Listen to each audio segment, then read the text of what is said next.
try not to throw the bus just in a flaming heap off the road. And if that isn't the best place to start this podcast, I don't know what is. Ladies and gentlemen, boys and girls, dogs and cats, good morning, good afternoon, good evening, and welcome to the Driveline Academy podcast, the world's most dangerous youth baseball podcast. That's right, we're bringing back the old intro.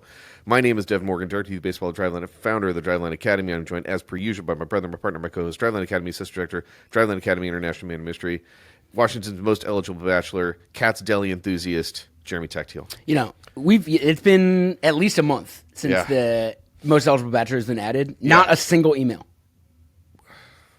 Jeremy at drivelinebaseball.com.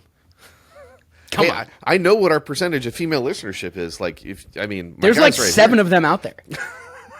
I think the percentage is higher. I mean, I'll check our but one of them is my mom, I think. Oh, sure. Yeah, one of them is my wife. Yeah. So, yeah. Anyways, we got a lot for you today. We're going to dig into the MLB injury report, which is not public. I think one of the things that might be asked after we get into this topic is like, hey, can I get a copy of the report? And the answer is no, because right now it's intended for GMs and medical practitioners and people that participated in the study. I may or may not have participated in said study, so I have a copy that I've been okayed to share with my brother here. So we'll get into it. We're not going to give you the whole thing verbatim. I can't put it out publicly, but I think you can get enough information for this podcast to understand how both MLB kind of conceptualizes the issue and then how people that contributed to the study and gave opinions understand this issue. And I don't think we need to be shy about the fact that some of those opinions, I think, are a little bit misinformed. And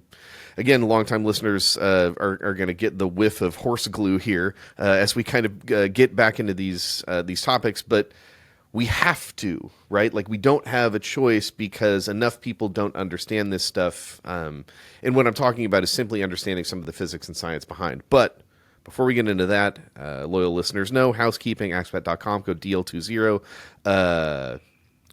Diego Lima, I think, is still a current UFC fighter. I don't know that name at all. Yeah, Diego Lima 20 will get you 20% off at axbat.com. You might ask yourself, what would I find at axbat.com? Well, you're going to find Axbats. You're going to find Axbats. You're going to find training bats by Axbat. You're going to find game bats by Axbat. You're going to find all the things for your resident stick and ball sport enthusiast. If you're looking at the current upcoming spring season, you're in need of a new bat, I would suggest you talk to our good friends at Axbat. They have gamers from USA Bats. Again, the performance of all these USA Bats is really flat because that's the way the standard was designed. So if you're in the market and you're looking at like $350 bats that don't hit any harder than a $150 bat, because that's the way that standard works, then you're probably better off by buying like a durable, well-balanced bat like Axe. If you're looking at U-trips that are like crazy hot because you're in a market where your kid has to swing a U-trip and you don't want to bring like a blunt butter knife to a gunfight, then they have the crazy hot U-trip bat for you. They have good BB Core bats and all the training stuff as well. So axbat.com, code DL20, Diego Lima 20 will get you 20% off. Go talk to our guy Jay and the rest of the boys over at Axbat, and they'll get you hooked up. Driveline Academy Flex, we actually had some interesting talks in our department meeting this morning about the density of Flex customers relative to podcast audience listeners. So if you are an audience listener in the Florida market and you've already been coming down to the Florida location there in Tampa and talked to our good friends Darby and Zach and the rest of the gang, shout out to you guys. Weirdly, I'm going to call you out, Phoenix. We have a lot of listenership in Phoenix. We don't have as many of you that have come down for snapshots or flex or even the power hour hitting stuff that's free at our Scottsdale location. Some say that Florida is better than Phoenix because of this. Look, guys, this is just what some people say. Some people say, not me. I wouldn't say I lived in both places. I'm not going to choose. But so this is rumblings I'm hearing that because our podcast listeners in Florida we have more in Florida, and they're making their way to the Tampa location. Some are saying it's better than Phoenix. Better the location. Streets are watching. Yeah. It's just true. So Phoenix, Scottsdale, Glendale, Chandler, et al. Look, we got free training stuff for you at the Scottsdale location. We have snapshots you come in for 90 minutes and get a full biomech assessment on your child. We can do continual training through Flex. Heck, we even have teams down there. So we got a whole bunch of options for you. Support at drivelinebaseball.com, 425-523-4030 to get details on all of that kind of stuff. So what else? Oh, yeah. The Skills to Scale book, as of this morning, passed buyer number 1,000. So shout out to that guy who's getting a free hat and a free shirt, and also is going to get an autographed book by me. If you want in on that action, if you want the most comprehensive youth baseball development resource you could possibly buy, all in one place, it's a Skills to Scale Complete Youth Baseball Training Manual. In addition to that, the typical stuff, we got youth power bats for developing the discrete skill of bat speed. We have the youth underload smash bat for developing the discrete skill of moving the bat fast accurately. We got all that stuff at drivelinebaseball.com. Yeah. The website. The website. Yeah, the website designer. Oh, yeah, and then we got my guy Ryan's thing. Ryan, this is me struggling in my email to pull up the tag for... Cut that part out. What is? Here it is. No, I got it. It's Strider4DL.com. Strider, STRIDER 4 as in the number 4, D as in Diego, L as in Lima.com. Look, you're a business owner, you're running a local travel org, you're in someone who in needs of like increasing your web presence, increasing the marketing stuff that you have behind that stuff. Our guy Ryan put together a site specifically for pod listeners to hook you up with his company that has years and years and years of expertise in the specific domain. And again, if you want to support the pod, you want to support the stuff that we're doing with Academy, and you have this type of specific need, go to Strider4DL.com. Ryan will hook you up. He's offering you a massive discount on things like social media, on things like website design.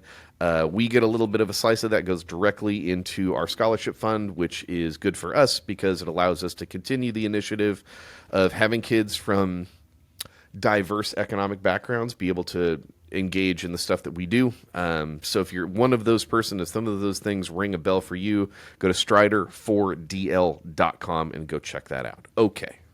Housekeeping fini.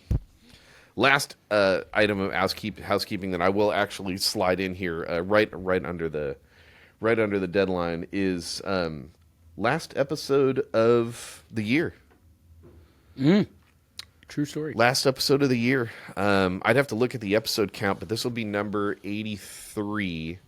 And I would bet you that like we probably hit for like, I don't know, 40, 45 episodes this year. It's got to be. I mean, we missed a little bit while PTO land. Yeah, but you did a couple on your own. Oh, yeah. We probably. I would guess we're over 40. Yeah, for sure. Easy 40 over 40 episodes this year. I would say we probably missed like 4 or 5, so we're probably around like 45. Yeah, so that's probably, 50 to 55 hours of this? We're verbose. That's more than 55 Yeah, hours. You're right.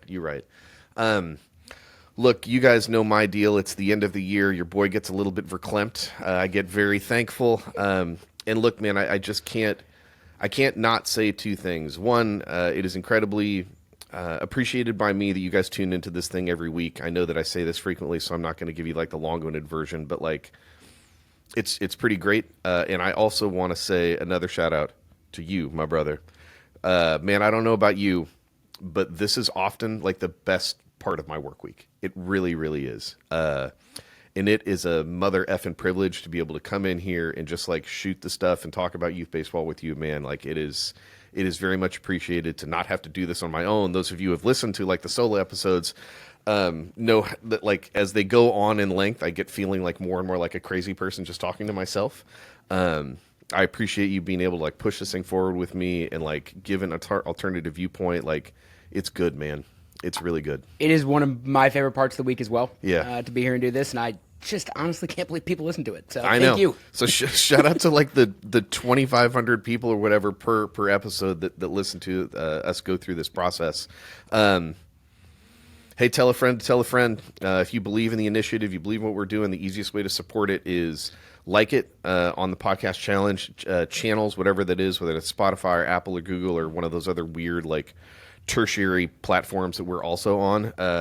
liking that thing is huge because it just boosts the visibility up for people that don't listen to this thing. So if you're one of those people and you have the 5 seconds that it takes in either the Spotify or the Apple Music app to give that thing a rating, and if you want to say something, that's great, or you can just hit the star button, and that's great too.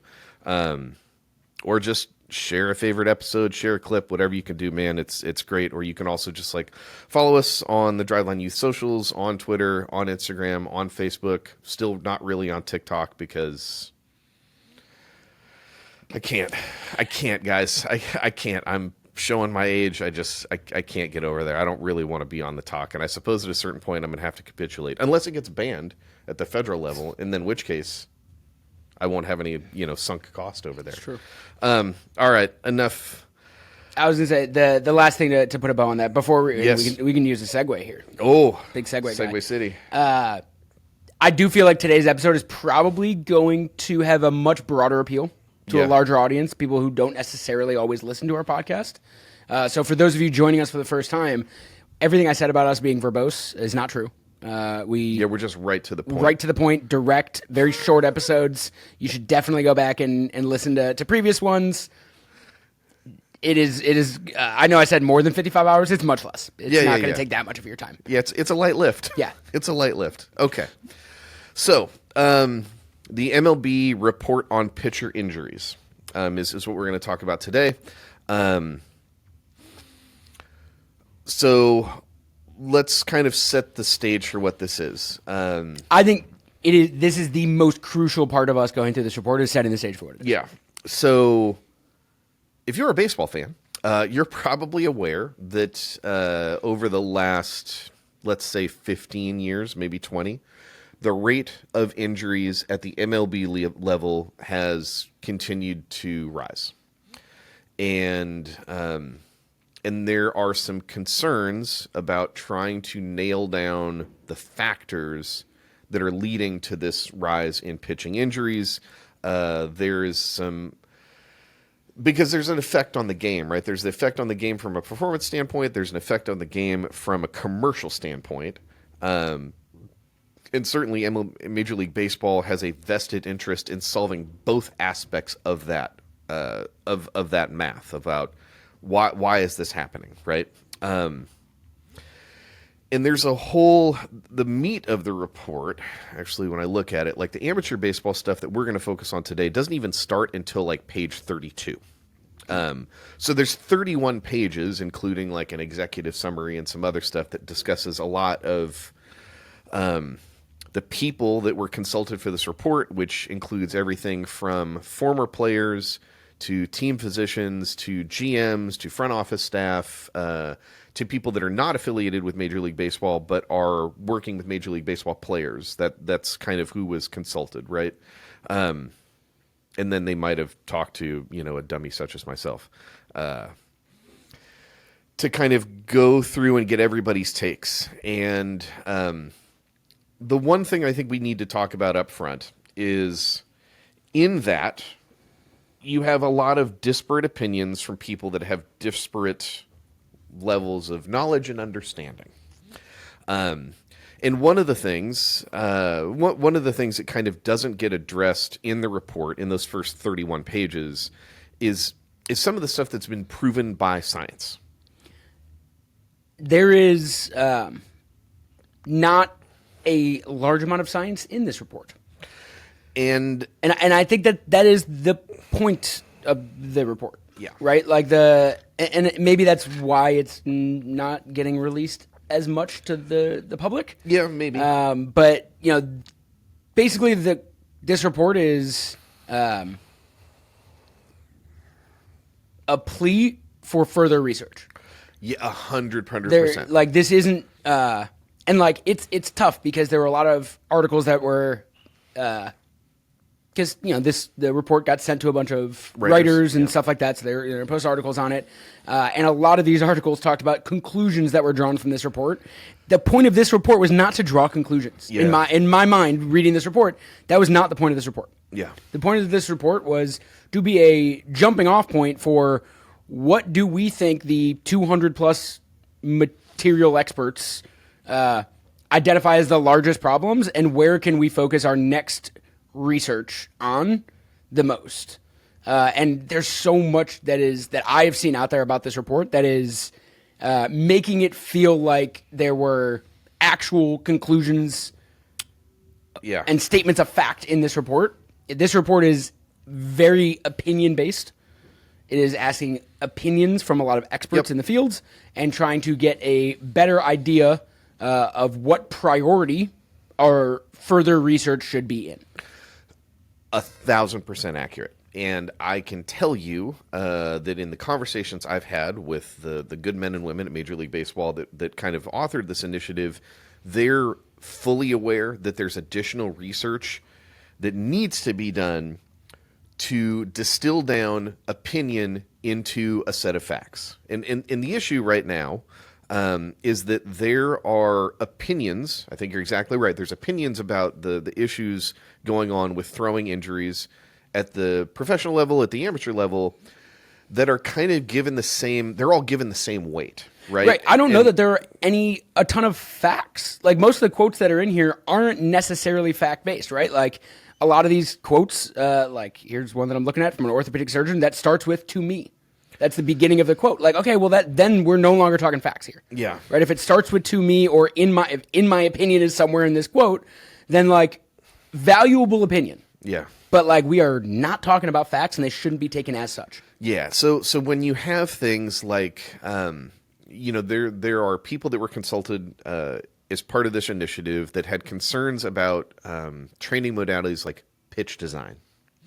And they connected the idea of pitch design with ideas of motor preferences to substantiate kind of this suggestion that, well, if guys are getting into pitch designs and, like, they're being taught to throw a pitch because of the metrics it will produce without consideration for whether that pitch and the way it needs to be manipulated would be different than that player's, like, base way that they manipulate a baseball. And through that, they kind of conclude that that's potential as for, like, likelihood of injury.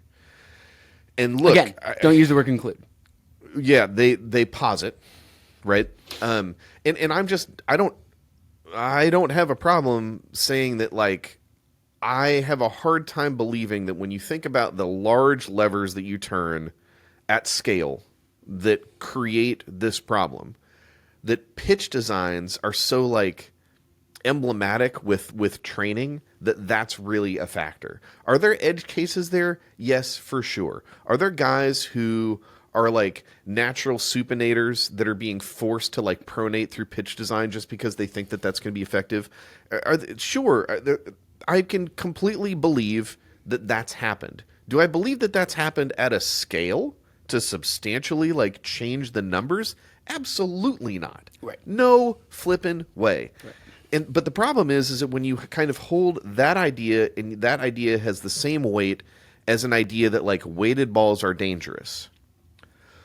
Well, now we have two things are being kind of treated like they hold the same amount of, like, logical substance behind them, and that's just not true. Look, we can agree that weighted ball training can be done wrong. We've got evidence.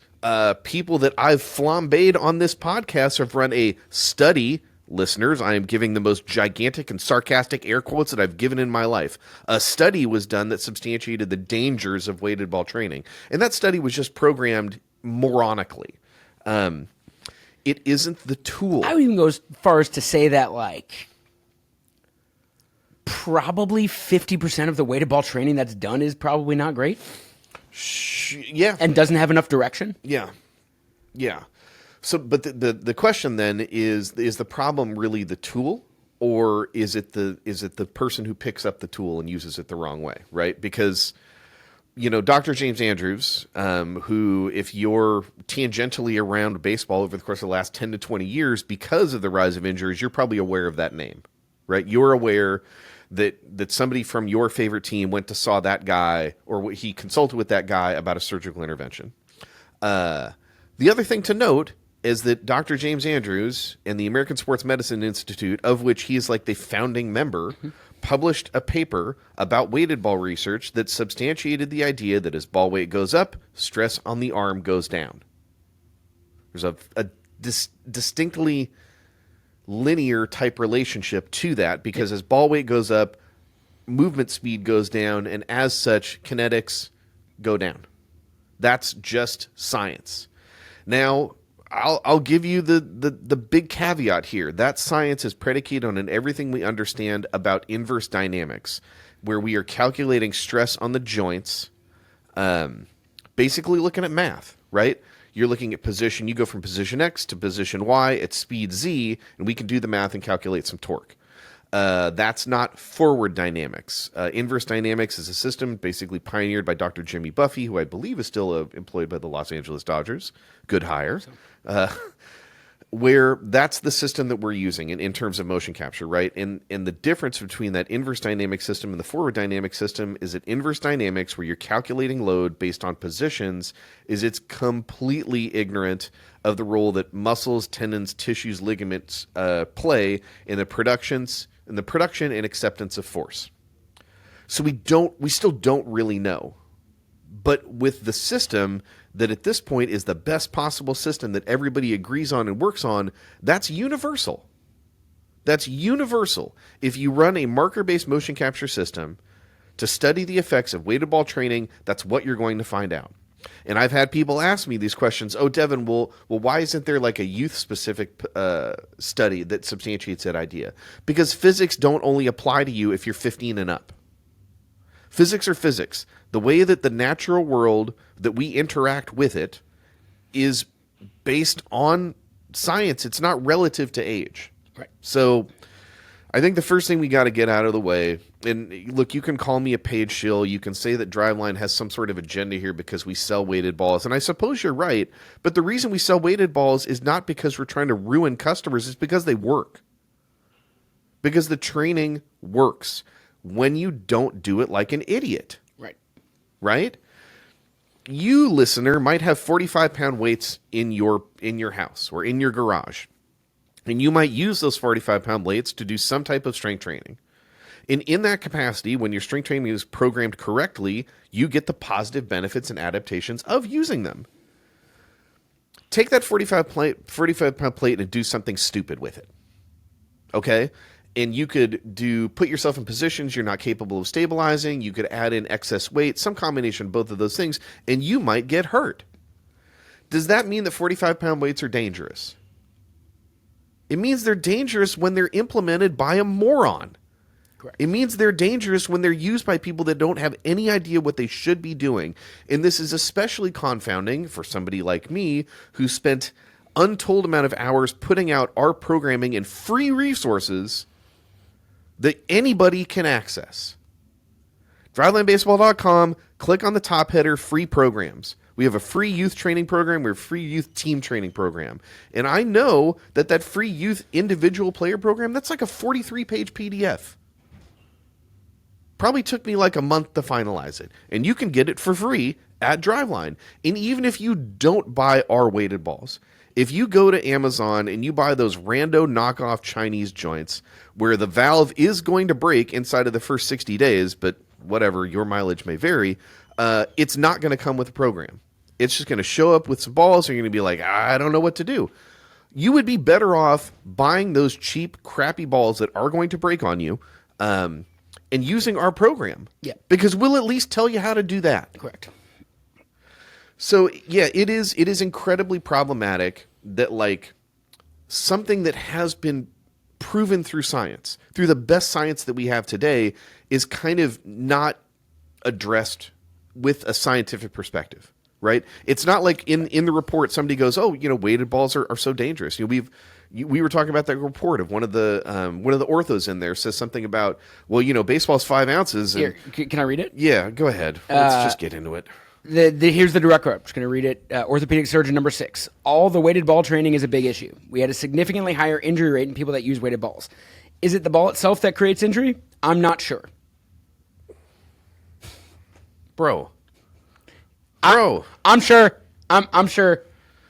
One thing in like we don't need to get too deep into this, but like one larger scale issue I have with this report is it makes it seem like elbow injuries in isolation are worse than they've ever been before. I'm not saying elbow injuries aren't worse than they've ever been before. What I am saying is shoulder injuries are also worse than they've ever been before. Yeah. And most of the stuff in this report that refers to motor preferences or pitch design or things like that, a lot of it is, and these are quotes from orthopedic surgeons and people that are in this report, but they're referring to basically a lot of the issue is weakening or fatiguing the flexor, which then will cause... and the flexor is what protects the UCL. So if you fatigue or weaken the thing that protects the UCL, you're increasing the injury risk on the UCL. And that's not incorrect. Right. But can you also tie that to shoulder injuries? Right. Or is this Occam's razor in that, like, hey, shoulder injuries are going up and elbow injuries are going up? Maybe it's overuse way more than things that you can tie directly to the elbow, right? And, like, when you only look at this one type of injury, you are missing the larger picture here. Right. Of this isn't the only injury that's going up. Shoulder injuries are also going up. Right? And like these aren't new. Right? Like the guy who pioneered Dr. Job, the Tommy John, is on record saying he's confident that was what ended Sandy Koufax's career. Right. This is not a new thing. Right. Like it's being blamed on is new.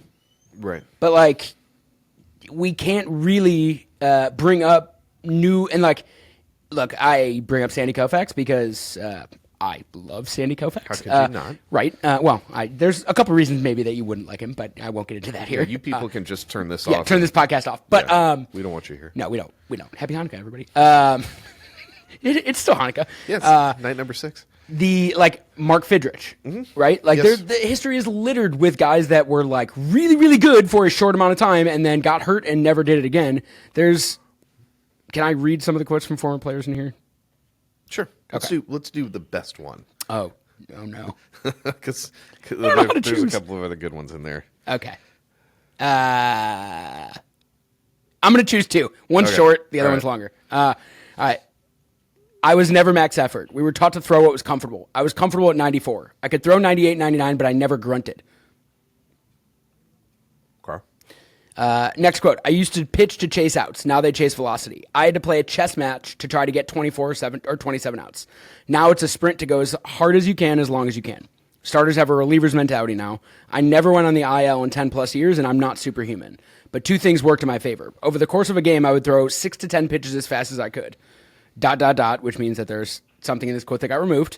People like Nolan Ryan are superhuman, but the rest of us had to play cat and mouse to get through the lineup 3 or 4 times. I'm someone who grew up on comic books. I love that stuff. I have seen no evidence to believe superhumans exist. It would be so cool to be proven wrong. That like superhumans, they exist. Someone, if you have that evidence, Jeremy at drivelinebaseball.com. It's a Rollis Chapman. Sure, right? But like, for this to be in this quote, that like he acknowledges that there was someone who was out there doing this, and someone who people love talking about and bringing up. But there's just like, oh well, he's superhuman. In fact, he's not. Yeah, he's not, and he's an athlete who at the highest level of the game was able to manage his workload, manage his recovery, manage his strength training, manage everything to support his performance. Or he was an outlier. Sure. And there's a lot of people that weren't superhuman and tried to throw like Nolan Ryan and ended up getting hurt because their bodies didn't, the training wasn't as good back then and their bodies didn't hold up or whatever the case may be. Like these are just like, these are quotes that are in this and like, there's a lot of opinion in this. Yeah, and the tricky thing is like some of the opinions answered that are offered in the form of answers by kind of once this got out in social media and the writers started talking about it was kind of just like it effectively boils down to like pitchers should just be worse. And like, I'm sorry, but like, That can't be the solution we come up with. Hold your breath and just wait for that to happen, right? Like, first of all, if you're going to try to change the rules of the game to mandate that type of lack of performance, that ain't going to be baseball. It's just not. Because if what you're going to do is something like, well, starters just have to go 7. Starters have to go 7. Do you really want to see baseball games that end with a score of like 19 to 14? Starters have to go 7 comes with a million caveats. Like, right, how many runs does this guy have to allow before you can take him out? Right. Right. Like, I actually have always been in favor of the, because I'm this guy. I don't love the DH. I like the strategy before the, like, I liked when it was separate, but like, I always liked the double hook rule. Yeah. Right? You take out your starter, you also lose your DH. Yeah. Like, I think that's like a really interesting strategy that teams can play around with, and that like teams are going to pull different levers with different pitchers in different situations, and like, I don't dislike that. I also, and you know, someone I will follow to the end of the world may have an idea that like maybe we just increase the weight of the baseball in baseball. Sure. If we hate the velocity and we want more contact, if the ball weighed a little bit more, they would throw it less hard. Yeah. And all the research out there says it's not going to like really have a detrimental effect on the injury rate.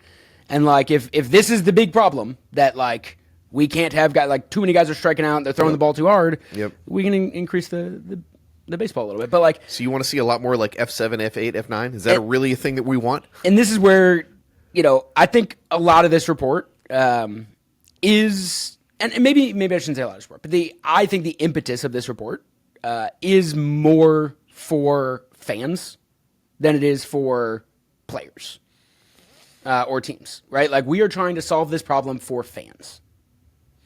Well, I mean, this is more of an existential problem for baseball that we need to solve for fans because the game is becoming less watchable. It's not just the injuries; it is tied to the game becoming a little less watchable in certain situations, and like it's. Changing rules, asking pitchers to throw less hard is going to have a similar effect. Like, you're going to change the way the game is played no matter what here. Yeah, well, but I mean, even if you're going to force guys to go 7, man, like, pick your team's ace. Goes out and gives up like a 5 spot in the top of 1.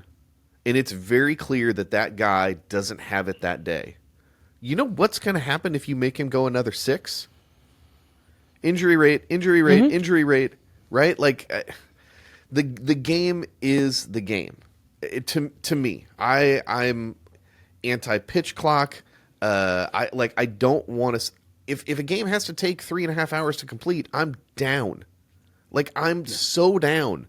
I've sit there and watched like 21 extra inning games. Like, I've been there. Is it a pain on the staff to try to manage that? Yes, absolutely. So, you know, and again, and all you people that like complain about, you know, position players coming in to like close out blowouts. Well, what do you think they're trying to do?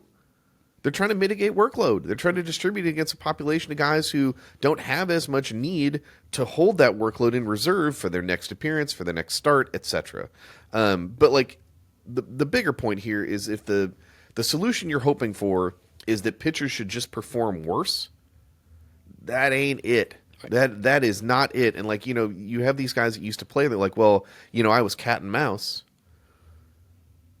Well, what if hitting just got a lot better? And you can't afford to be cat and mouse as much anymore. I would make a hitting got better. You don't even have to say what if. You know what else got better? Yeah. Fielding.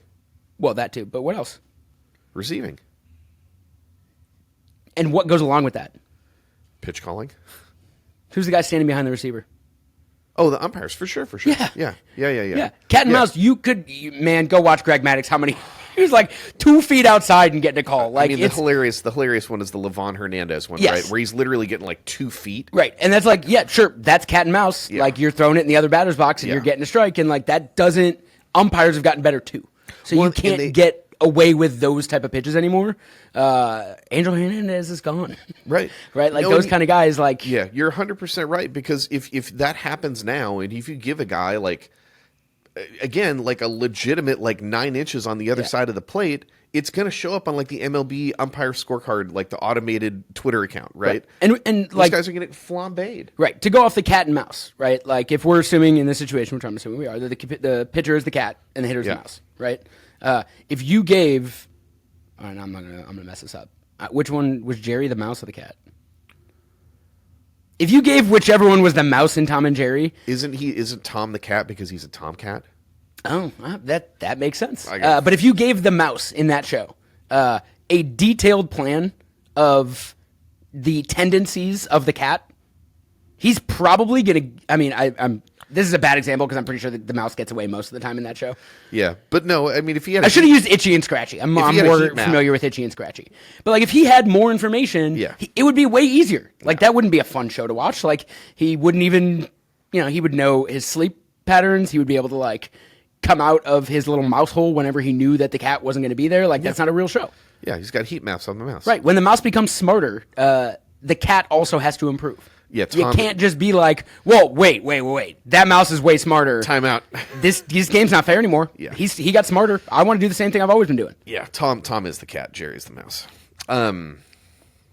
Yeah, that's just not it. Okay, let's get into the amateur baseball stuff. Here, can we segue from pro to amateur in a quote from one of the few people who is actually quoted by name in this?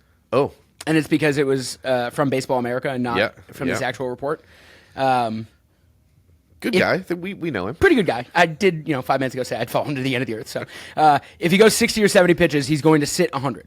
Yeah. He's not stupid. And if we tell him there's no limits on you, but we keep taking him out after 70 pitches every time, he's going to realize what's going on. If he can't control the volume, the one lever he can control is the intensity. I personally think that's worse for his arm, going max effort for shorter stints.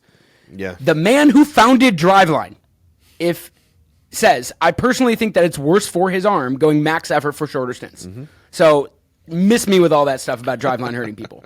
That's the question I think people aren't ready to answer. They think that limiting the players is at least, at worst, neutral. And my argument is that I don't think you know that. I think there's a possibility you're actually making them more likely to get hurt by shortening the amount of pitches they're in the game, because he's 1,000,000% right. Yep. If a pitcher knows I might throw 115 pitches today, he is probably going to pace himself. Yep. If a pitcher knows, hey man, no matter what happens here, I probably got 70, 65, 70.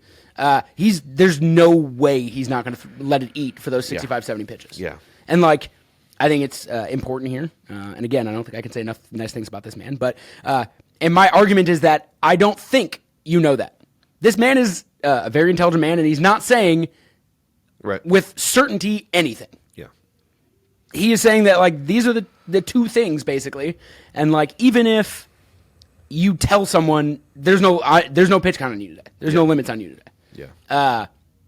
They understand based on your patterns that like, yeah, man, you probably are going to pull me the third time through the order. Yeah. Right. And like that, I don't remember seeing that in this report, that like a lot of the limits on pitch counts aren't just due to injury, but it's effectiveness. Yeah. The third time you face someone, you're less effective.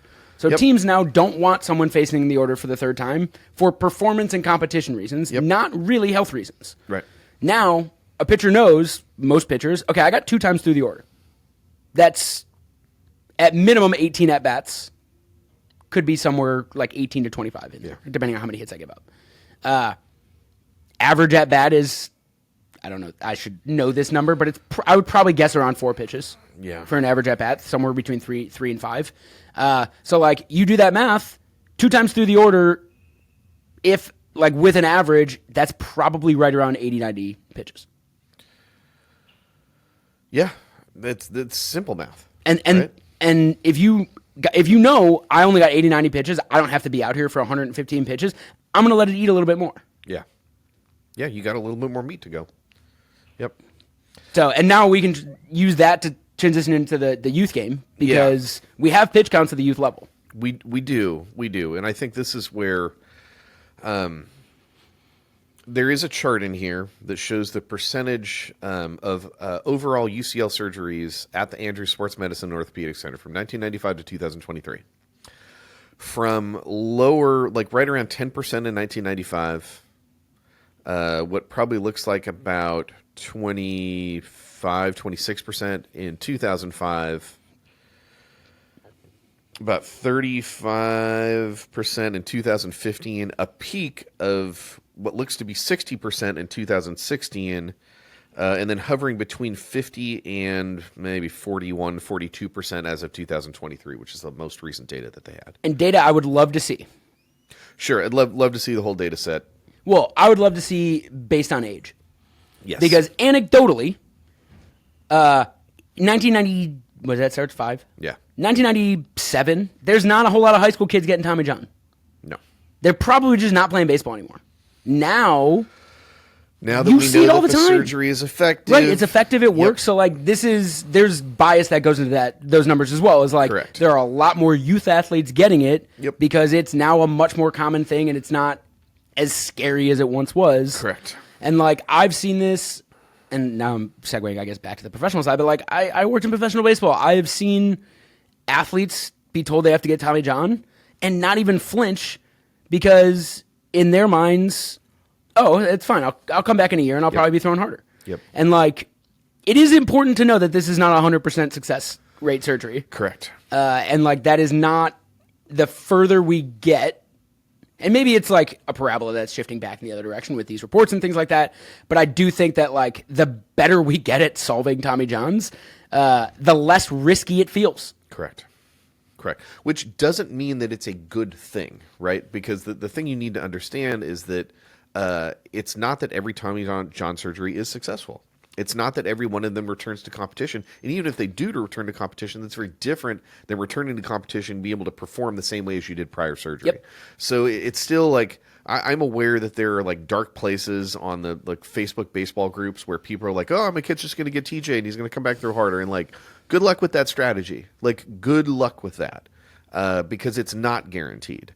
Now, the fact that this number Rehab is mentally grueling. Yes, it's not for everybody. So yeah, I don't think you can treat this number in 1995 as like, well, that should just be like the baseline. The baseline is like youth players should represent less than 10% of all UCL surgeries. Allegedly, somebody may have written a book called Skills and Skill, a Complete Baseball Training Manual that compares the number of perfect game events in 2014 versus now. And there was like a 2,500% increase in events. Those events are only being held if they have teams to fill them, right? This isn't Perfect Game's problem. They are the outlet for, they're providing a service that customers are asking for. Of course there are going to be more games, right? But the point is that obviously we understand that more kids are playing some version of like club, select, or travel baseball. We also understand the container for that is these weekend tournaments where you're compressing a bunch of games into a limited amount of time. Why are we surprised that injuries are going up if that's the base configuration? Like, why would that be surprising, right? And again, this isn't, we've talked about Perfect Game. This isn't their problem. It really isn't. It really, really, really isn't. We can enlist their help in solving it, but the only reason we have to do that is because the coaches that are running these teams don't care. Right. They either don't care enough or they don't know enough to actually do anything about preventing these circumstances that are going to lead to likelihood of injury. And the mechanism for that is really, really clear. As the rate of fatigue goes up, mechanical consistency and like sequencing goes down, and now you have kids that are getting hurt because they're throwing a 5-ounce baseball. Not a weighted ball. 5-ouncer. I did a lot of research. I didn't find any football studies. Yeah. Weird. So in the report, they come to the conclusion that the primary factors that they've identified, or the people, I shouldn't even say Major League Baseball, that the people that they, the 200 experts, the 200 experts that they talked to identified greater risk include a focus on velocity, similar to the professional level, stuff and max effort training and performance. Number 2, overuse in training, which is a little bit of a weird differentiator that I want to come back around to, in early sports specialization. So, like, and I think we can work these, like, bottom to the top. Sure. Is early sports specialization a direct contributor to kids getting more injured? I would say no, but that's highly dependent about the way that you execute early sports specialization. Correct. Because the way that it's commonly executed is the reason why Perfect Games event numbers exploded from 2,500% in 10 years. Games, games, games, games, games. And if you don't have a container, you don't have a cap on that container, and kids are only playing baseball, which means that they are not taking some amount of time off to play a different sport that is going to be less demanding on the systems needed to throw a baseball, then of course. But it's not that early sports specialization is the contributor to injury. It's that by doing so, you're like taking kids away from the protective mechanism of having them play a different sport and not throw year round. And that doesn't mean, and I feel like this is like, again, like horse glue territory. We run a 12-month program. Right. We don't have kids throwing and competing competitively for 12 months because we provide value to our families that's not that. Right.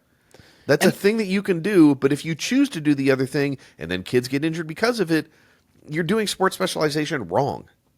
Yes, and like I would say, to even bring up the term sports specialization for a young kid, clearly that kid is an athlete, right? Gifted at something, athletically gifted. If you're even talking about sports specialization, he is adept at playing multiple sports. Yep. Should we specialize him in one? Those don't. You can sports specialize in baseball and play just the season, and not. And like train in other ways outside of that, not play in other sports specifically. So like, sure, you are specializing in baseball, but you're still only playing 40, 50 games a year. Yes. There's nothing wrong with doing that. Yep. So, yeah, early sports specialization, to sum it up, is an injury contributor if early sports specialization is simply like a conduit for not giving kids a break. Doesn't have to be that way, but if you choose to make it that way, then that's on you. So the next thing that they kind of come back to is overuse in training. So I want to read from here. In addition to the influence of max effort styles of pitching and training at the professional level, industry experts also identified the volume of year-round high-intensity throwing as a key driver of injury. Specifically, the travel team and showcase-centric model promoted by stakeholders in amateur baseball and valued by college coaches and major league clubs because of the ease of scouting and availability of performance data has resulted in young baseball players foregoing periods of rest and recovery and instead showcasing more frequent. And often despite experiencing symptoms such as fatigue, which is directly associated with injury risk. So, I mean, and talk about back to Bodie's quote, right? Yes. You tell a kid, hey man, you got a showcase bullpen. You don't think that kid's ripping every one of those balls as hard as he possibly can to impress people? Yeah. No shot. They're fully sending it.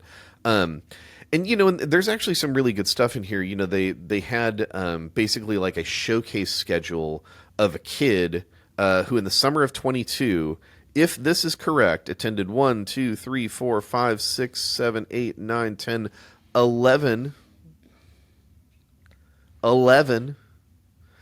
showcase style events.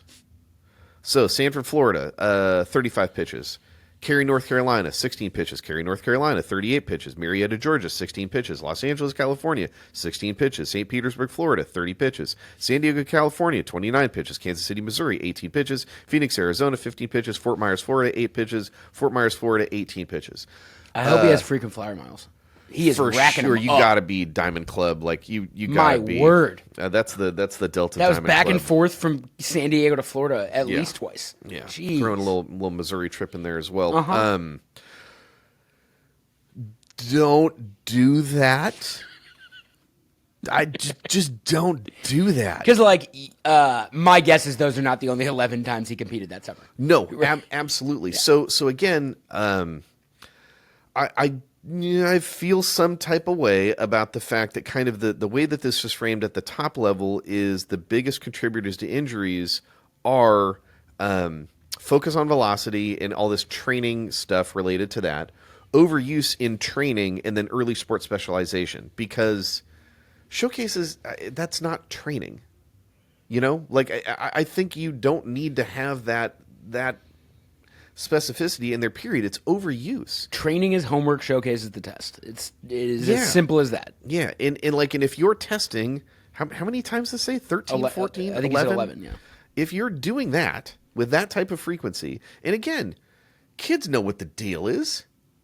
Hey, you got 8 pitches, or you got 1 inning, or whatever. They're going to go out there, and they're going to let it eat because that's the value prop. Now, you could be a member of a Driveline Academy team. And you could have one showcase that you participate in that is no cost to you, and it's in January. And it's the one time that you'll showcase from when our season concluded in August. And we build up to that thing for X amount of months. You showcase one time in January, and then the next period of time is all about spending the next, 6 to 8 weeks getting ready for your Little League or your high school season. That's an option for you, too. So here's another quote that I think is really, really, really, and I am almost 100% convicted that he said this in reference to professional pitchers. Yeah. But I think this is exactly what we're saying. This confusion of why the offseason is now dangerous, to me, the offseason is a luxury for professional players. So, yes, he was talking about professional players. And you can use the offseason to prepare for next season and get better.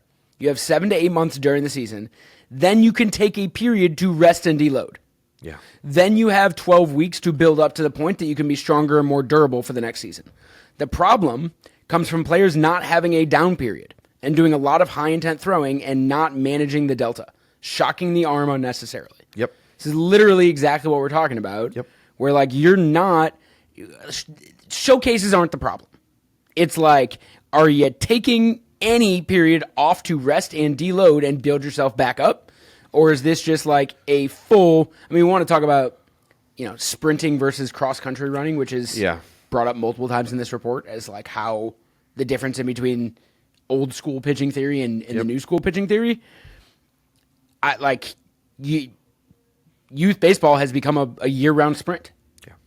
And I actually don't disagree that we should probably treat it a little bit more like cross-country, even though I am not advocating for cross-country or for running of any kind, which is also in this report. Yeah. So, I think they're close. I think they're close, but to kind of foist this responsibility on training and not, I think, a little bit more directly addressing the volume of gameplay is I think where I would have a little bit of a different opinion there. Because I don't necessarily vehemently disagree with certain athletes training in the offseason and how they go about that training in the offseason. But you can't denigrate off-season training without doing the same thing with the amount of games they play. Yeah. Yes. They are both real issues. Yes. And really we spend a lot more time talking about one than the other. Yeah. Yeah, you do. When the other is actually so much easier to solve. It really is. It's a much easier solve. It's a lighter lift. Right. But and I do, they get close, right? There's a quote in here from youth baseball coach number 1.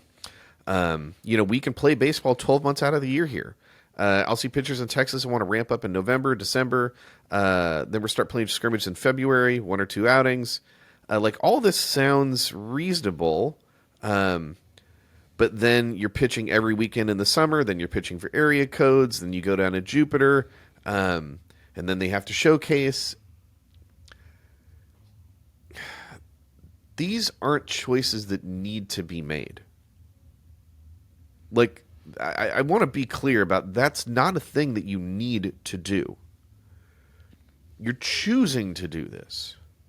So if we have coaches, which means we have parents that are choosing to do this, it's one of two things. They're either aware of how these choices will contribute to the potential for injury, or at least increase injury risk, or they don't know. Because at the 14U level, at the 13, the 12U level, like the way that the rules are now, the juice isn't there, right? There's no juice. You can't get, Tennessee isn't offering anymore, right? They can't talk to you. They changed that rule.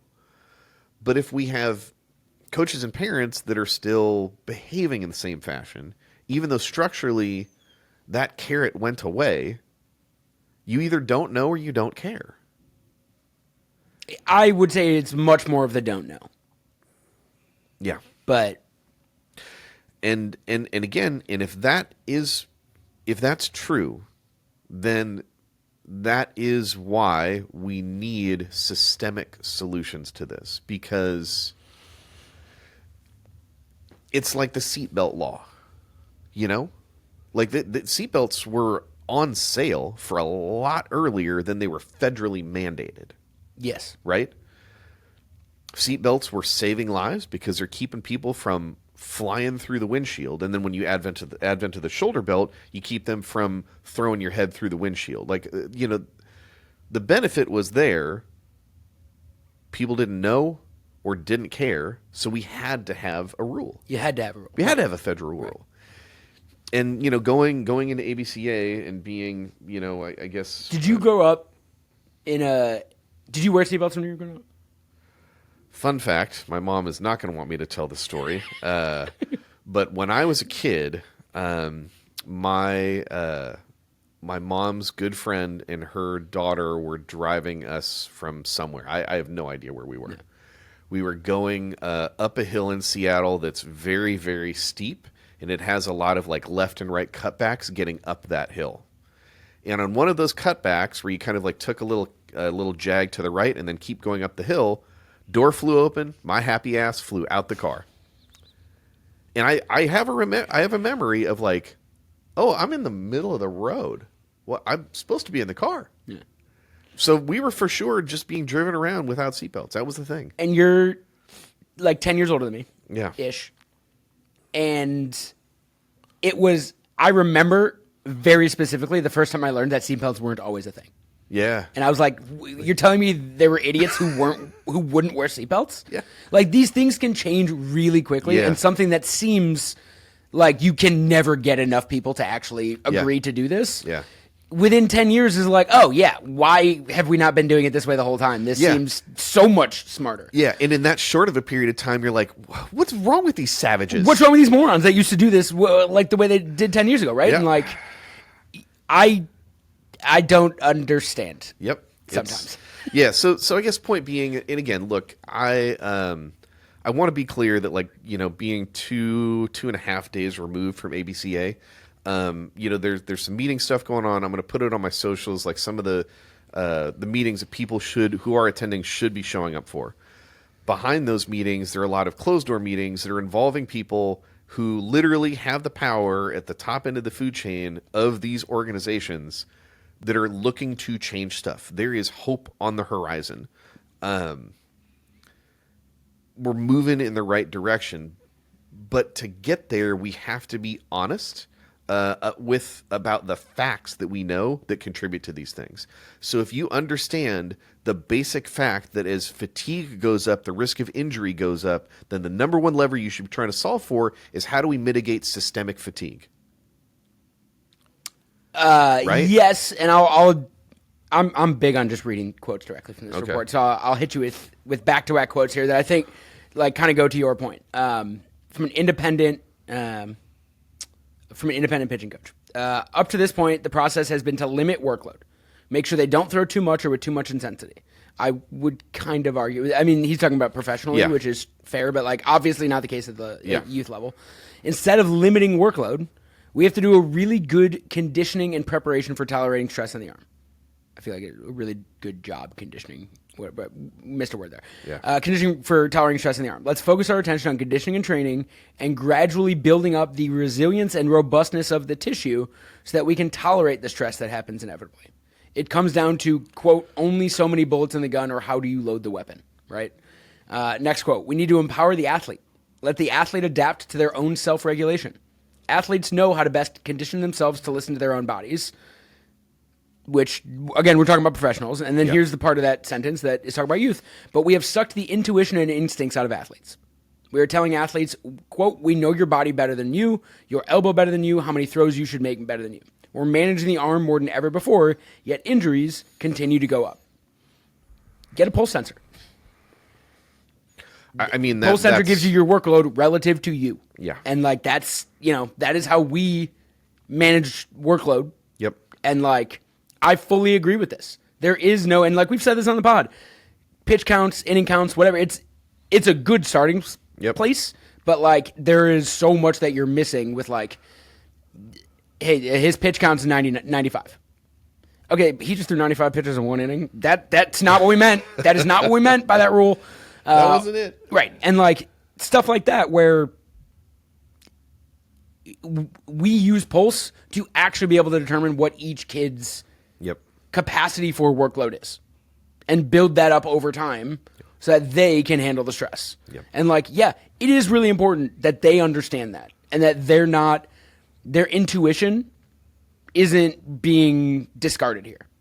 Because I think that in a lot of cases leads to more injury or leads to some of the worst injuries because athletes are being told by their coach, all of you, I have 5 starters. All 5 of you can't throw more than 100 pitches.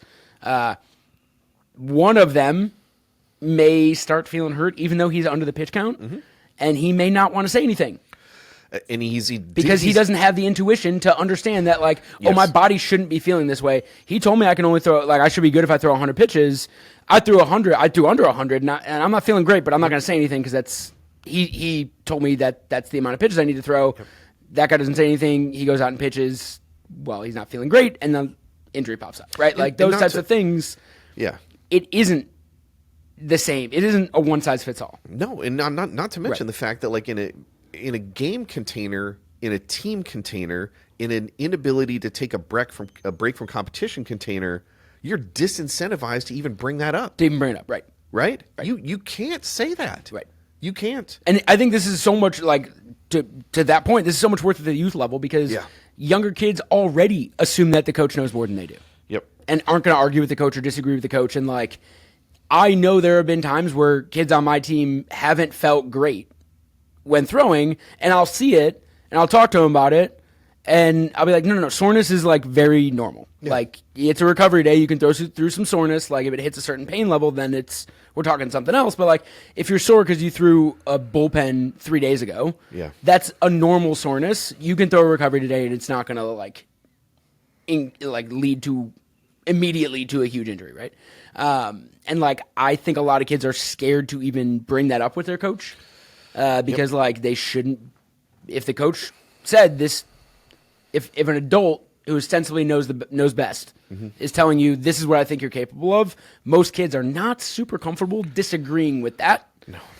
Or like telling a coach. I mean, there's not a competitor in the world who's going to tell a coach. Well, I guess that's not true. Scottie Pippen.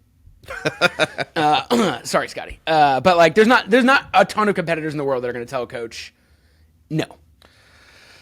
And especially in games, right? Like this is the thing. Like Eric Cressy, like had a post on socials this weekend, and I'm gonna pull it up just so I can get the quote right because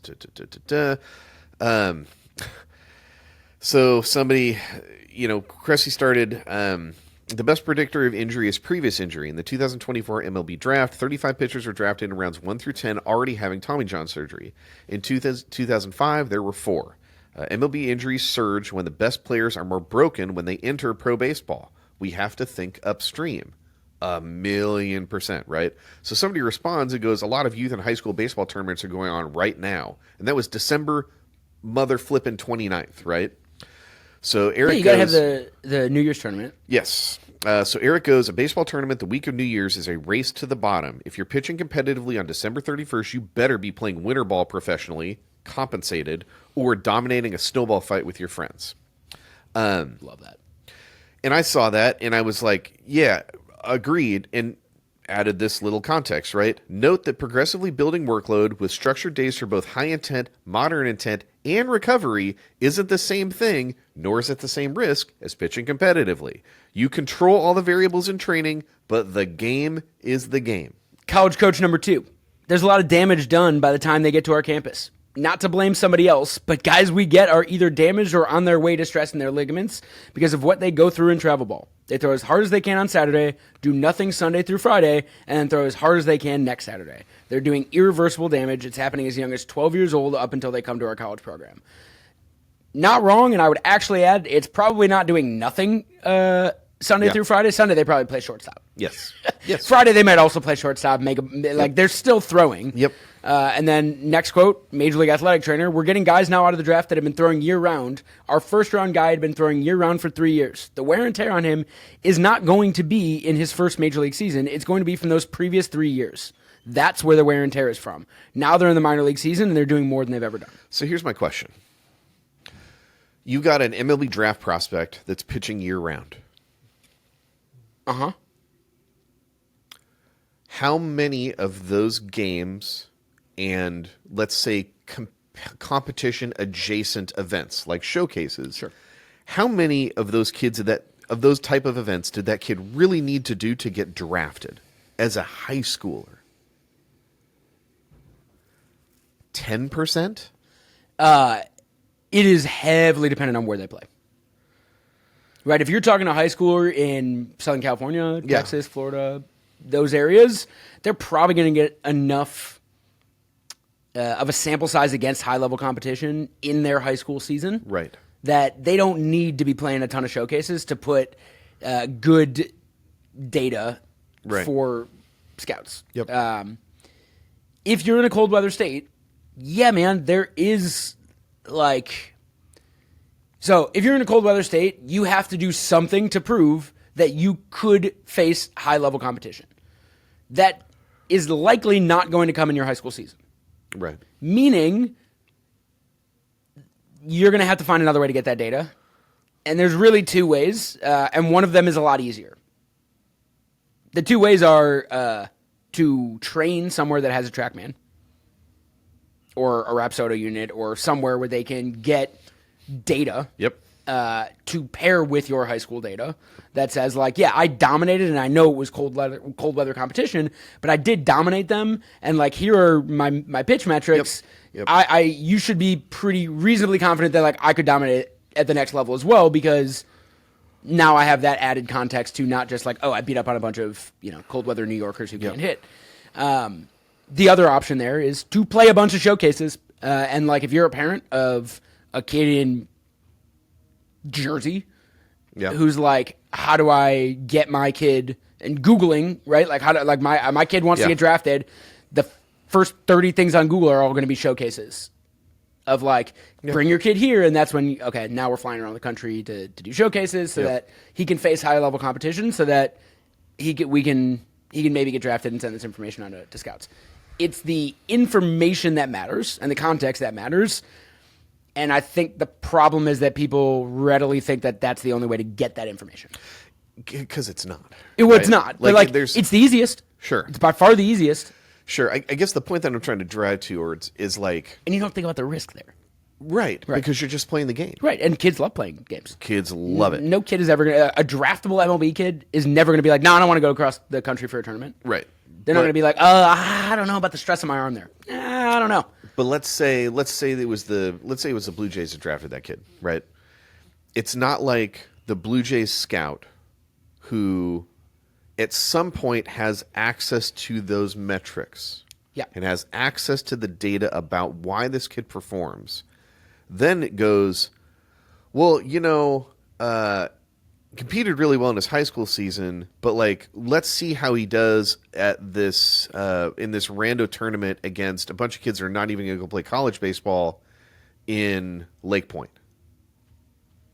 And here's not to the point that you need to do it 52 weeks a year. Correct. And here's, I think, the trickiest part of this conversation is two-way players. Because I think you can make a very reasonable argument that for a hitter, if you're a draftable hitting prospect, you probably need to starting after your sophomore year. Yeah. Like try to get on some of these showcase tournaments, try to face as best competition as you can, specifically cold weather hitters, right? Like again, same thing, same caveat. If you're Texas, Florida, Southern California, you're probably facing very high level pitching and like don't necessarily need to do the whole circuit. Maybe one, but like, if you're from Washington or Jersey or New York, there's a reasonable argument to be made that you may need to go put some at bats together against higher level competition. Because it's difficult to prove that you can hit higher level competition without doing that. Right? Like there's not really context. You can't say, hey, I hit 570 in New York high school.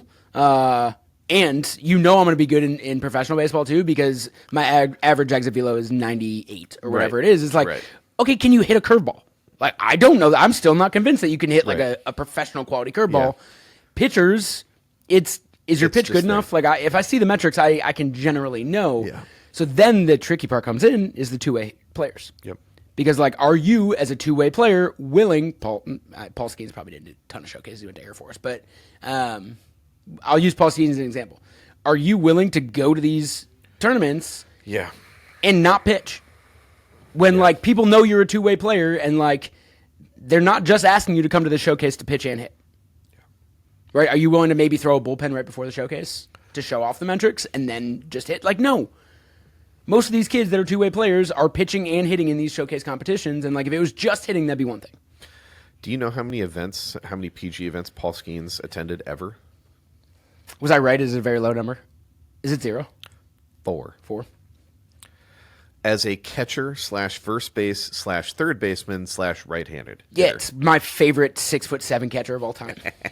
Could you like him and his squat was probably bigger than the like imagine we've had 16-year-old umpires for my games up here. Imagine like a 17-year-old umpire.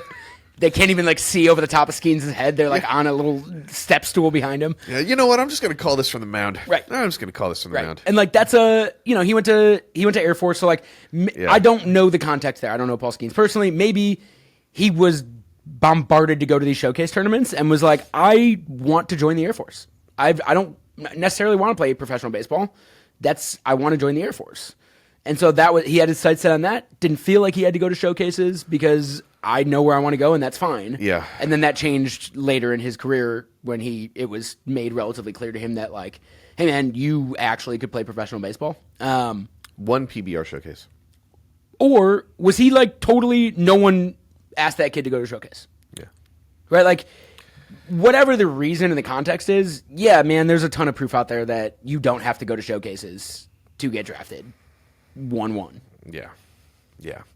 And certainly just not with that frequency, just like the juice isn't worth the squeeze. But again, what we're dealing with is like an information deficit, like parents and coaches that are making these choices and conducting this type of behavior don't seem to understand.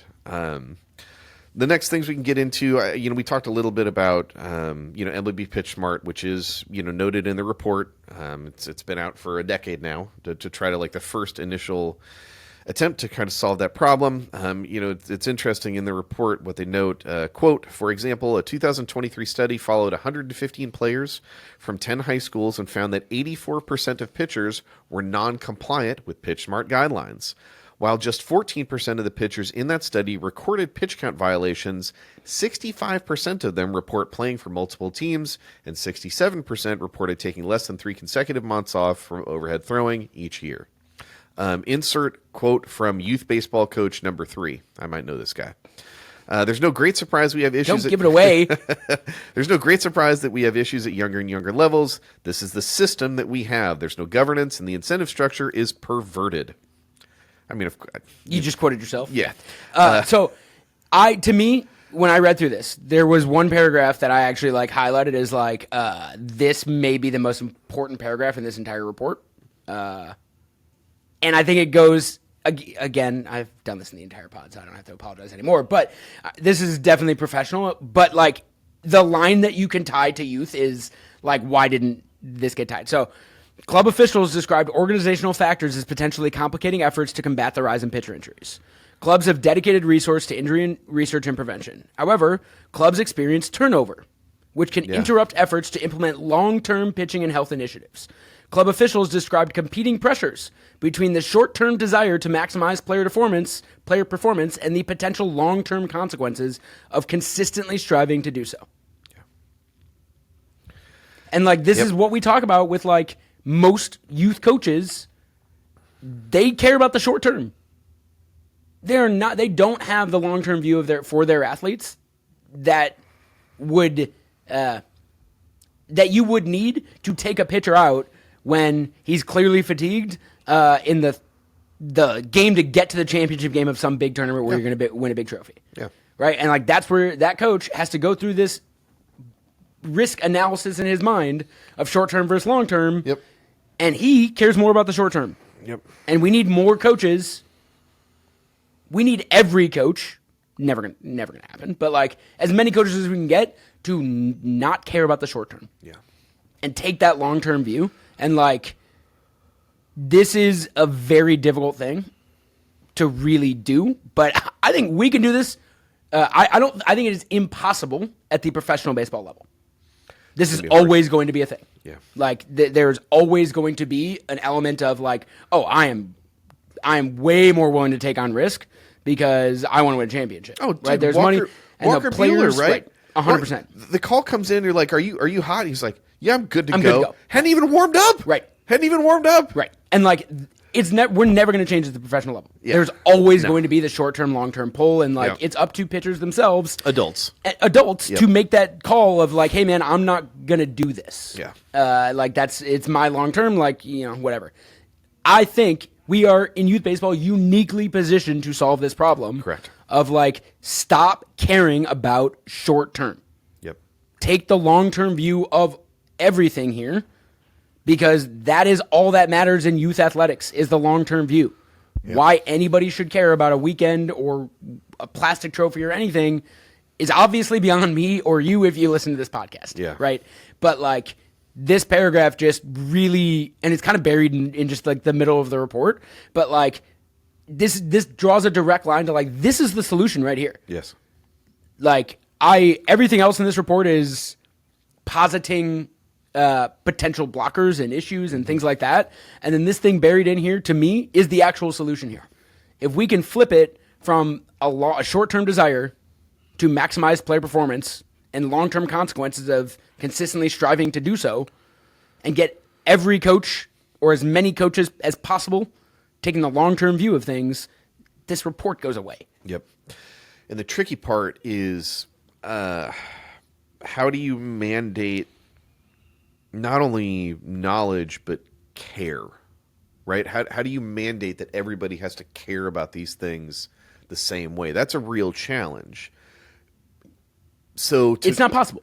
Right. So every single person is going to do their own risk analysis. Right. And to me, that's why if we can't mandate care, we have to have systemic, unified rules and unified reporting, because we can't mandate the organization, Major League Baseball, right? Major League Baseball can't mandate that its subsidiary, ancillary, amateur levels below care about the same thing that they care about. So because of that, we need seatbelts. Right. Right. And rules tied to context. Yes. And, and again, this is why, the version 1 that we're trying to put forward for this and testing in 2025, for implementation in 2026, ideally, is just going to be a V1. Right. This ultimately, it has to be a living standard that's built with the smartest minds that have the best perspective on what the actual reasons for injury are, and then we can't stop Joey's dad from deciding that, like, I was going to grab, like, the 4 kids off the Little League team. We're going to go play a travel tournament this weekend. You can't stop that. There's no way you can. So the only thing that we can do is in that tournament, make sure that they are operating under a shared system of governance and accountability. Like that's just the way that it's going to solve. And I said this, I don't know if last week or the week before, but to me, the biggest piece of the rules is educating not the coaches. I mean, coaches is helpful, but educating the parents and players as to why these rules exist so that they can make these risk analysis decisions on their own side. Because, like, I'm not going to lie, I had never, in 3 years coaching my team, had a pitcher throw more than 99 pitches in a game until last year. He really wanted to go back out there. Who did we run out? And I said, look, PitchSmart says 105.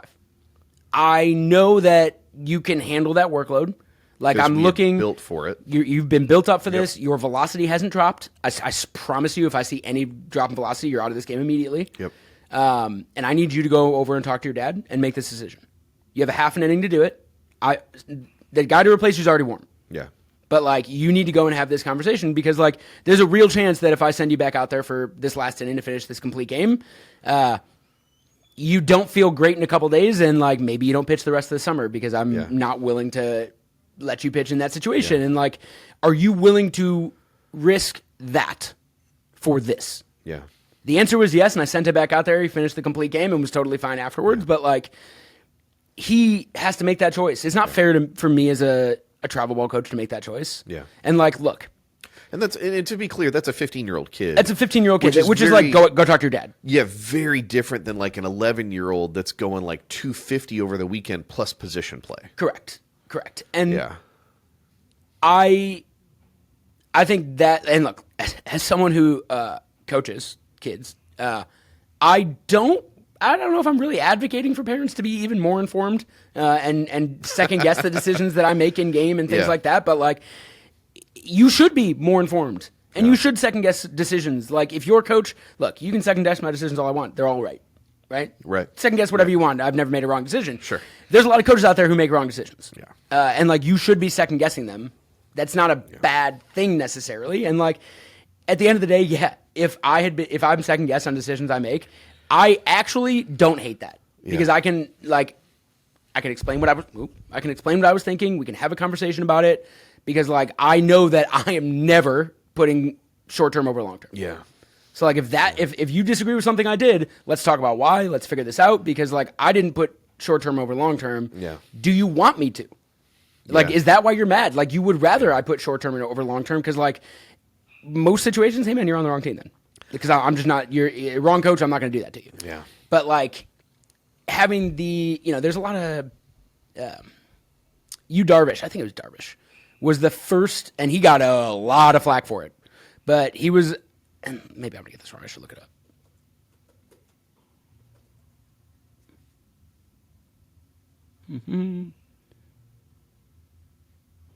I believe Darvish.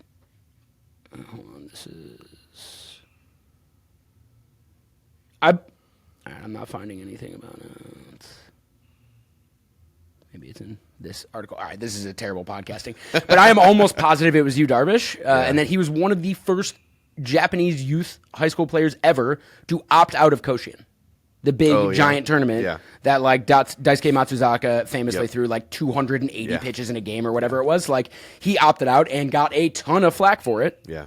And Shohei, I believe, followed his steps because the first guy did it and was fine. Yeah.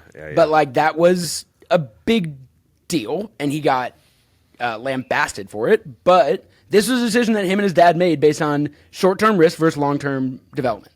Yeah. And he knew he had enough talent to eventually go play stateside. Yeah. And, like, hey, man, I'm not going to throw 270 pitches in a high school tournament when, like, my end goal is not going to be furthered by doing that. So Correct. There's two quotes that rattle around in my head all the time in my time in youth baseball, both said by parents. One was a parent who coach had gone over and asked the parent if the kid was good to go another inning. This was an 11-year-old kid. Yeah, it was 11 years old. And at that point, he had gone into he had thrown like 173 pitches over 2.5 days, in addition to field play. And the parents said, "Whatever you need, coach, I trust you." That one will always stick with me. And the other one is when Cora and I went back and we coached that Driveline team at the Baseball for All event back in Aberdeen, Maryland. Flew in on what was it, like Sunday night and met the kids and had our first game like at 7 a.m. on Monday. And I met the parents and everything that night and met the kids. And one of the parents of one of the better players on the team goes up to me and goes, "Hey, if you need to throw our arm out, it's fine. This is our last event of the year." I remember that. And it was said with no malice. Right. There's no malice. It's just like, well, if that happens, that happens. Right. And there's no thought about the direct thing that's noted in this report, or the thing that you were just hammering on, which is the greatest contributor for future injury is previous injury. But this is a parent who's telling me, a coach that they don't know from Adam, hey, whatever you got to do. Yeah. Because in their mind, the juice is worth the squeeze. Yep. Do you, and we can end on this, but do you remember the ridiculous firestorm around Quinn Matthews of Stanford throwing like 156 pitches in that game? Yep. And you remember what like the overwhelming consensus was? Well, he was he a junior or a senior? He was a senior. He was the senior. It was just like, well, he's a senior. He can do it, right? Yeah. Like this is the end of his career, right? Yeah. Like, yeah. Do you know what he is doing now? No. Minor League Pitcher of the Year for Baseball America this past year. Let's go. But no. He was just a senior, so like, what he could throw his arm out. Like, it doesn't matter that he threw 156 pitches. Yeah. Like, even though his velo precipitously dropped throughout the thing, like, it doesn't matter. This is like, he's a senior, he's graduating. Let him throw his arm out to finish his career. Yep. Like, if he wants to go out on a shield, let him go out on a shield. Yep. And I don't even disagree with that in most cases. Yeah. But like, this guy wasn't going in a shield. He was the Baseball America Pitcher of the Year. No, I mean, and like, this is where I stand. Every athlete should understand the risk and reward. If they make the decision that I would rather have this reward and I am comfortable accepting that risk, okay, it's your career. Yeah. It's my job to make sure you know the decision that you're making. And you have all of the information, and you're not going to regret this decision. Yep. I mean, I guess I can't guarantee that you're not going to regret this decision. But, like, it's my job to make sure you have all the information. You're going to see and that I am, eyes. like, coaching you to the decision I probably think you should make. But, like, I'm not going to make the decision for you. I'm going to give you all the information. I'm going to tell you what I would do. Yeah. And if you want to choose another thing, it is not my position, even as your coach, to stop you. Yeah. Unless it's, like, incredibly reckless. Yeah, and you know, and again, I'm fully cognizant of the fact that even if we have these unified standards, universal reporting, that there are potential for still bad outcomes there, right? Like there was a guy who created an account on one of these social sites. It was like specifically designed to basically just troll me, which was tight. And one of the things that this person did at one point was took a screenshot of a game changer of Danny's 12-year-old All-Star team. So the Little League All-Star format, you lose 2 early, you're going home, right? You go 2 in a barbecue is what we say. We had our number 2 pitcher going on our first game. He got bombarded in the first inning. It was real bad. So we dropped that first game and needed to win the second to try to play a third and keep going in this tournament, right? So I had Danny start. He pitched into the 6th. He got the first 2 batters. And at the third, got up to whatever the max was at 12 in a Little League All-Star pitch smart mandated environment. Walked to that guy, so he only got 5 2/3 because then I had to pull him. I couldn't keep him pitching, and I put him at shortstop because he's my best shortstop. He's my best pitcher. He's the best catcher I got. Like it's sure. And I'm trying to win a ball game. Yep. I know what I'm doing. I know absolutely that I ran him to the limit, and now I'm putting him in a position on the field where he may have to make like one additional high intent throw to try to get out. And he did. It wasn't a high intent throw, but I'm pretty sure that last play of the game went to him, and he finished it. And this guy, deservedly so, I suppose, was crapping on me for that exact thing. Running a player to the limit and then putting him in a position where he's going to have to make another throw that is going to be of reasonably high intent. My kid didn't get injured because we had put, I don't know, at that point, 4 years of deposits in the bank of arm health. So there are specific strategies that you can employ that like mitigate the need for this type of thing. That kid that we ran out to the pitch counter that you did, right? But not everybody is going to take that care in consideration. Not everybody is going to have, we can't mandate schedule, right? We can't mandate the structure of these programs. We can't mandate the amount of practice. We can't mandate onboarding. Like none of that stuff is going to come to pass. So the only control, the best control that we can have is universal rule set and universal reporting. That's just the only thing that we're going to be able to get to. The last thing that we do need to touch on is like the number one thing that they propose as a contributor for injury, which is at the amateur level, the persertive velocity and stuff. And I wanted to save this for last because I think we can actually be reasonably succinct here. In the same fashion that you cannot suggest at the professional level that the solution to these problems should be that pitchers should just be worse, I do not believe that training kids to be able to throw hard is inherently dangerous. I don't buy that. Our injury risks and our actual injury rate in our facility running this program for 5 years doesn't substantiate that idea. Right. What it does substantiate is the same thing that we were just talking about, which is if you're going to do velocity training, then you have to be extra considerate about all the stuff that you can't control. Right. We can control all the variables in training. That's why we're able to do what we do, because we're not playing games at the same time. When you mix these two things, an acknowledgement that velocity is important, a pursuit of velocity, and no cap and no consideration for the volume of games that are being played while you're doing this other search, you're making it impossible for you to do either one of those things without opening up these doors. Mm-hmm. But again, these are choices. And we can't mandate that, you can't do velo training while your team is playing tournaments in the early spring. No, we prohibition doesn't work. We can't do that. People are still going to do it. One interesting idea, though, was trying to get some sort of agreed upon dark period on showcases. And I guess if that's a thing, I'm curious to see how that gets implemented. But I think describing velocity as the biggest contributor to injury without acknowledging that it's not necessarily velocity training where the injuries happen. Right. Even the Reinhold study, the kids didn't get hurt when they were training. Right. They had that asinine training program that to me reads as something that's literally designed to hurt kids, mm-hmm. and they still didn't get hurt. Right. It was in the gameplay phase that they got hurt.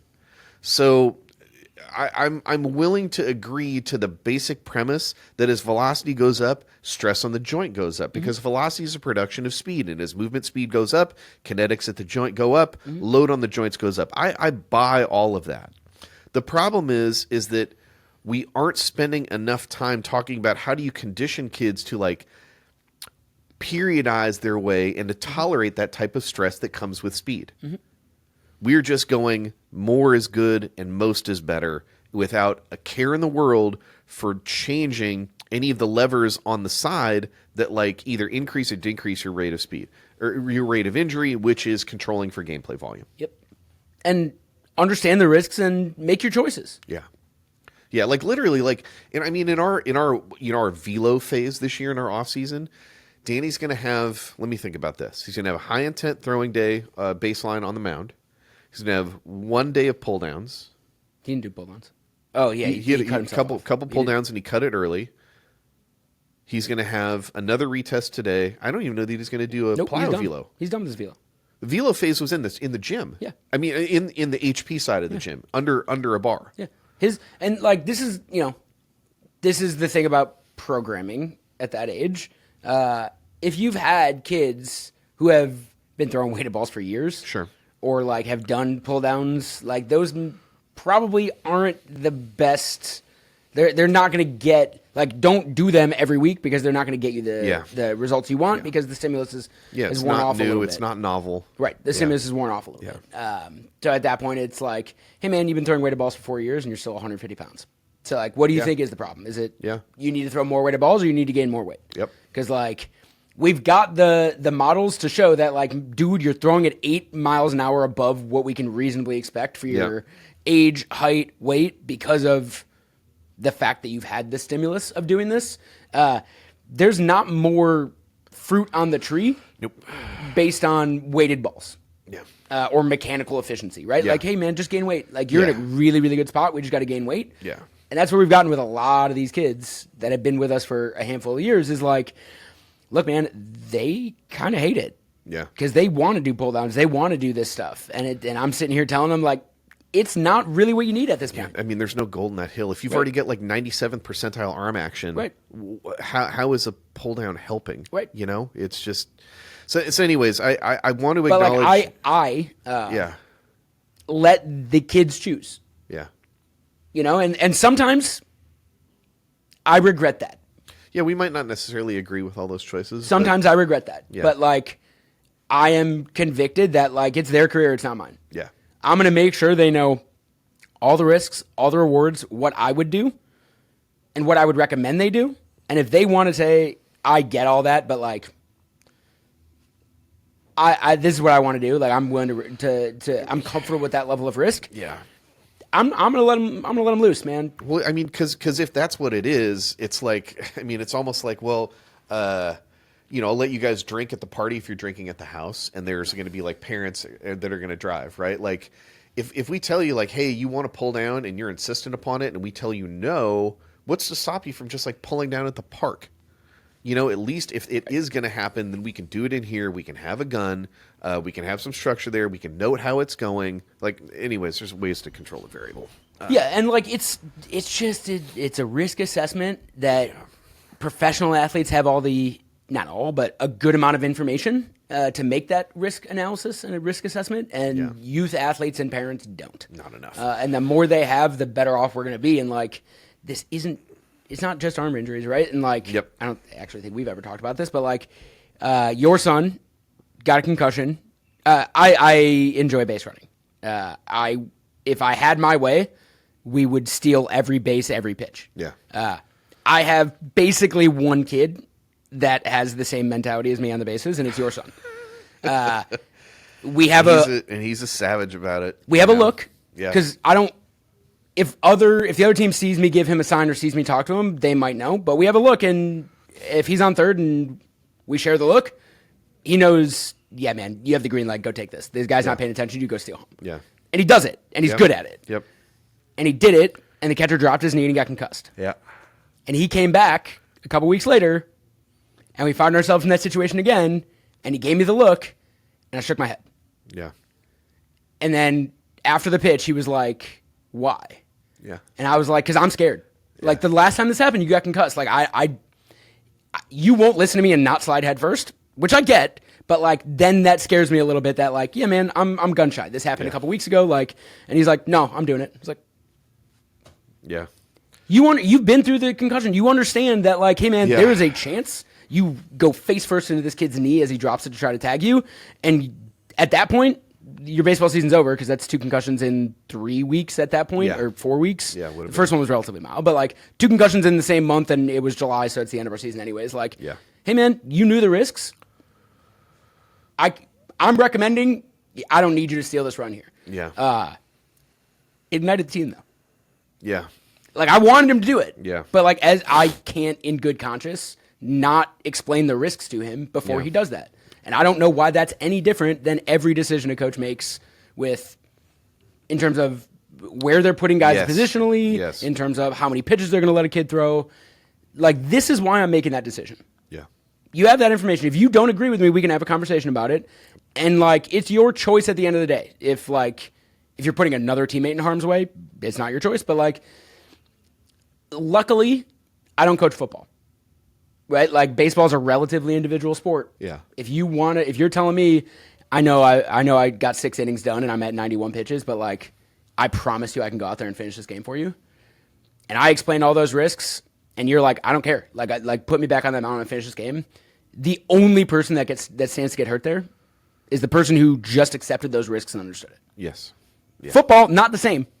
Yeah. Somebody else could get hurt. I mean, hockey is similar to that, right? Like somebody else could get hurt. Basketball, I guess maybe. But like baseball's individual enough that like if you're willing to take that risk, my job is to make sure you understand what that risk is. Yeah. That you are taking. Yeah. And like that is the thing that I think we need to do as a youth baseball community is do just a much better job of explaining the risks that are already well known to professional baseball players. Yeah. It's not hard to explain the risks. Yeah. It's easy. They're there. A lot of it is in this report. Yeah. If I give this report to the most stubborn of travel ball dads and he's like, okay, so what? I'm still going to play 12 months a year.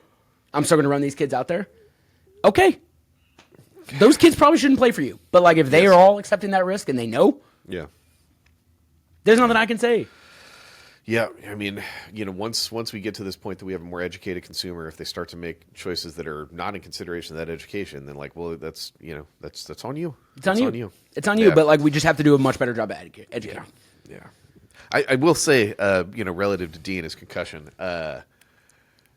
be mindful of the fact that if you spend X amount of time in a kid's like formative years sending him videos and clips of like hard-nosed baseball players.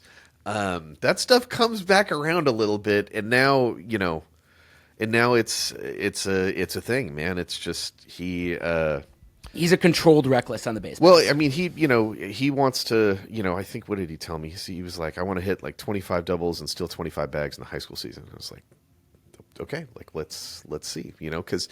And how many at bats do you think he's gonna get? I don't know. I guess we'll see. But like I mean, it was maybe a month.